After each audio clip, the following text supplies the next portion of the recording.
Saatnya ngopi. Ngobrol Piala Dunia.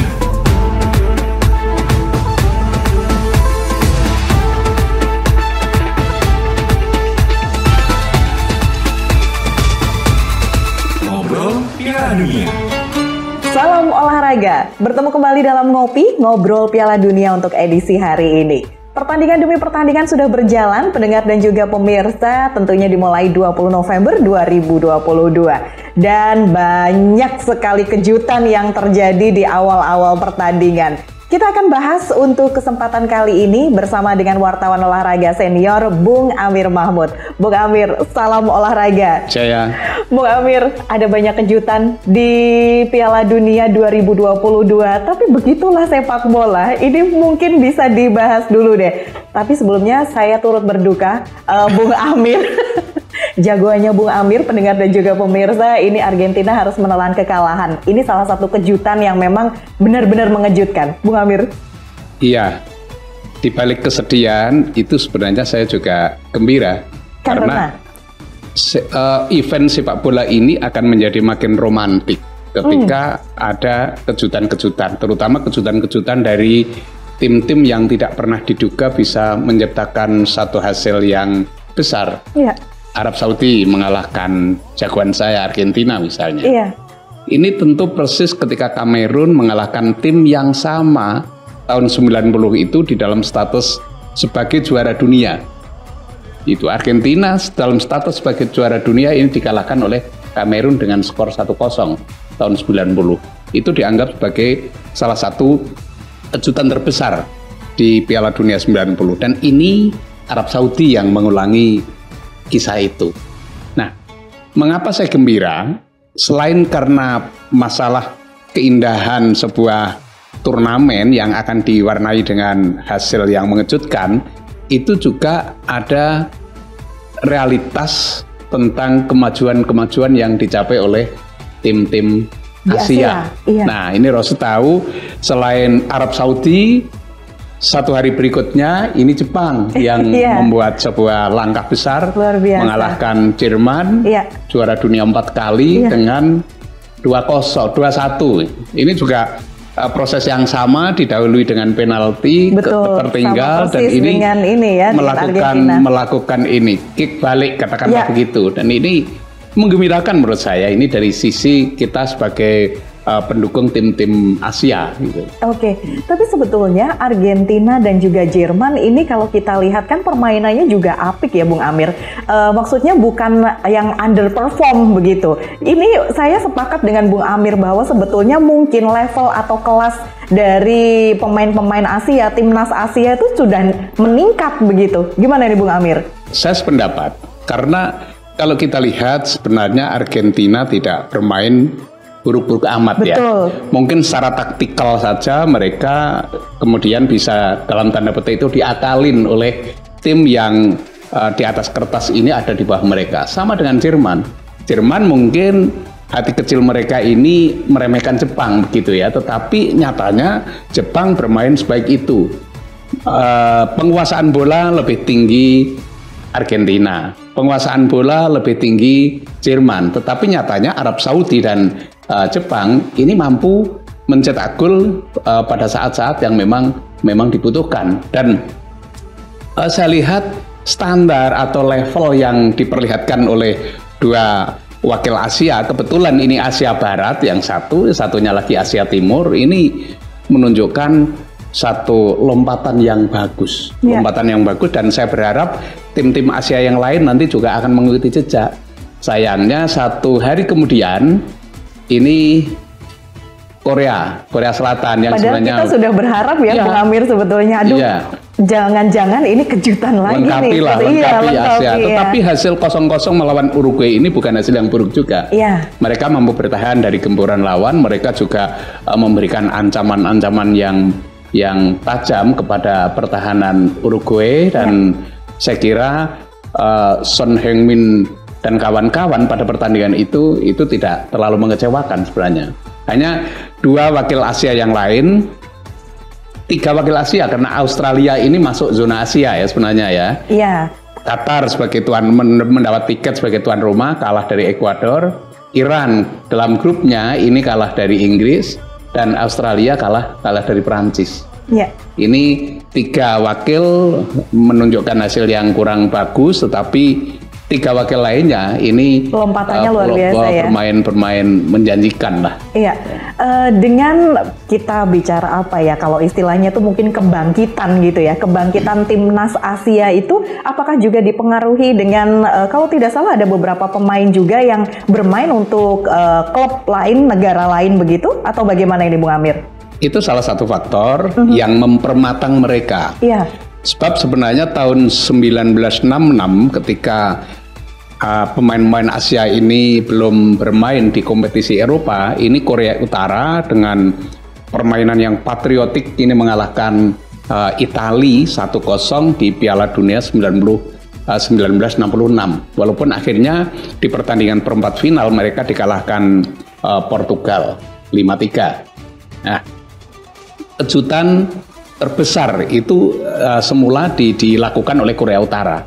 Tetapi kemudian tahun-tahun berikutnya Asia ini terus beranjak.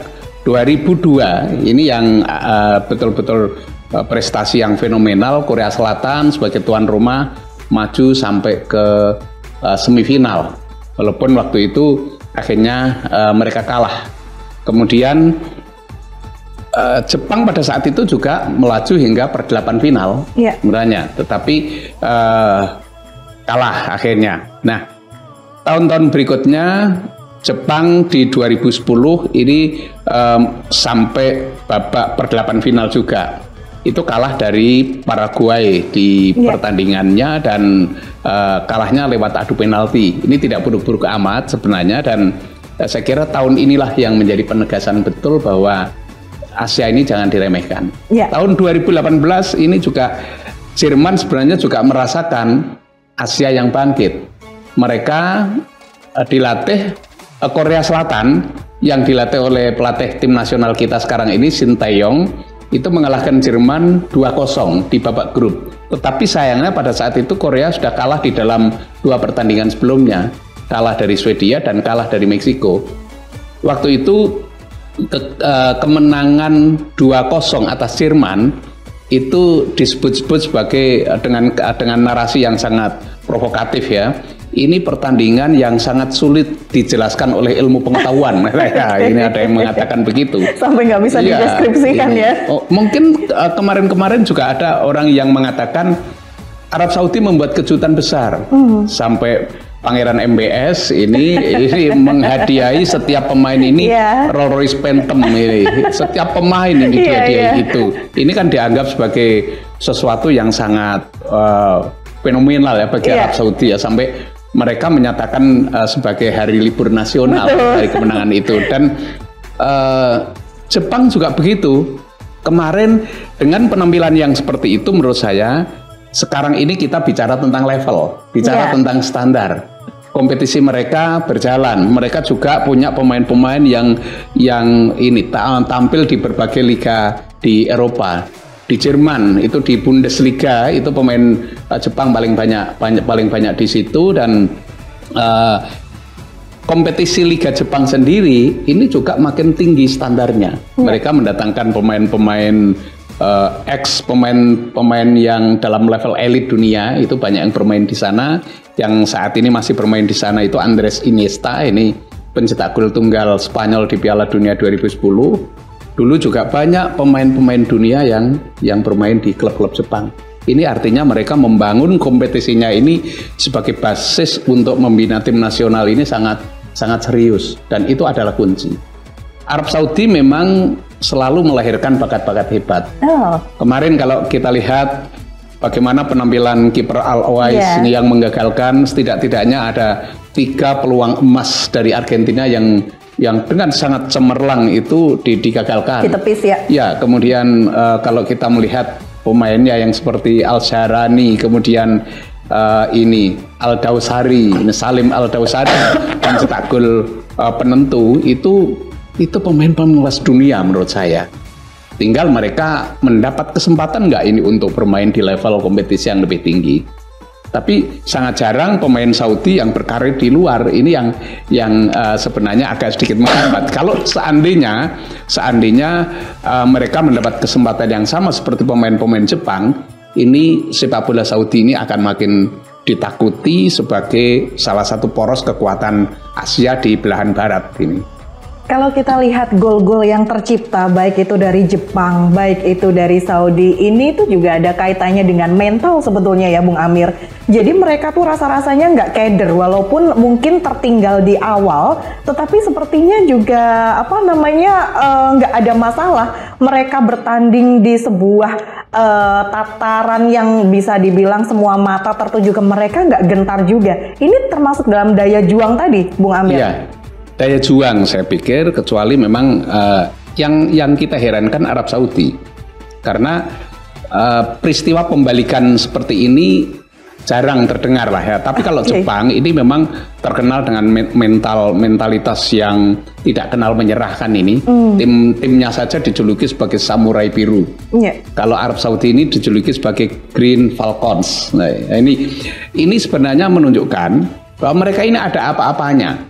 Bukan sekedar tim yang membuat kejutan, tapi kejutan ini adalah kejutan yang logis berdasarkan capaian yang mengantarkan mereka pada level sekarang ini.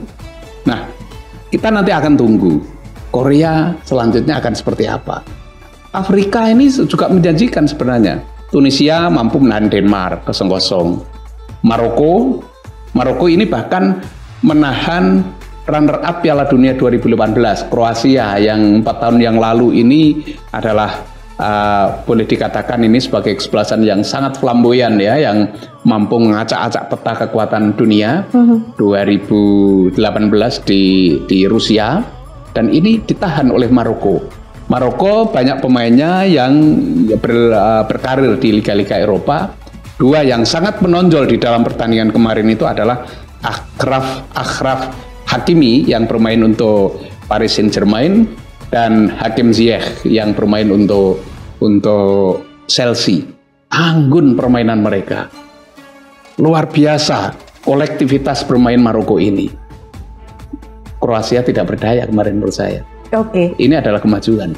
Baik, Bung Amir, barangkali ini memang masih terlalu awal, tapi bolehlah kalau memprediksi untuk langkah berikutnya. Dari tim-tim Asia yang Bung Amir sekiranya ini akan bisa jauh melangkah nih di Piala Dunia tahun 2022. Tim mana Bung Amir? Jepang saya pikir ada kemungkinan itu. Motivasi mengalahkan Jerman ini pasti luar biasa. Korea ini masih akan ketemu Ghana, akan ketemu Portugal. Walaupun Korea ini mampu mengalahkan Portugal di Piala Dunia 2002, tetapi konstelasi kekuatan sekarang mungkin sudah berbeda. Apakah kita yakin bisa mengalahkan, itu nanti akan banyak faktor yang mempengaruhi lah. Tetapi saya selalu percaya daya juang ginseng ini yang pasti akan berbeda ya. Kalau Jepang memang dari sisi standar saya pikir ini nanti pasti akan menyulitkan Spanyol. Ada peluang untuk mengalahkan Costa Rica. Jadi saya berharap Jepang ini bisa mulus melaju ke babak kedua ini nanti. Baik. Itu tadi pandangan Bung Amir, pendengar dan juga pemirsa terkait dengan bangkitnya atau naik levelnya tim Asia yang tentunya juga kita harapkan bisa bicara banyak di Piala Dunia 2022. Nantikan ngobrol Piala Dunia untuk edisi berikutnya tentunya bersama saya Rosi dan juga Bung Amir Mahmud. Salam olahraga.